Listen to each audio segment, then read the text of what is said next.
பருப்பே சேர்க்காம ஒரு ஹெல்த்தியான கத்திரிக்காய் கீரை கடையல் எப்படி செய்கிறதுன்னு பார்க்கலாம். அதுக்கு ஒரு பேனில் எண்ணெய் சேர்த்துட்டு எண்ணெய் காஞ்சதும் அதில் காஞ்ச மிளகாய் சேர்த்து நல்லா வறுத்துக்கோங்க.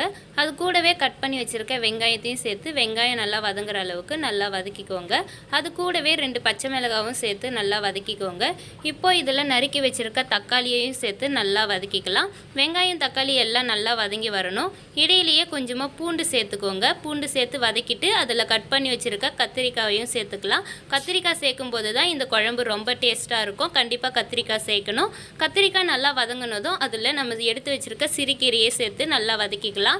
கீரை நல்லா வதங்குற அளவுக்கு நல்லா வதக்கினதும் அதில் கொஞ்சமாக தண்ணி சேர்த்து நல்லா கொதிக்க வைக்கணும்.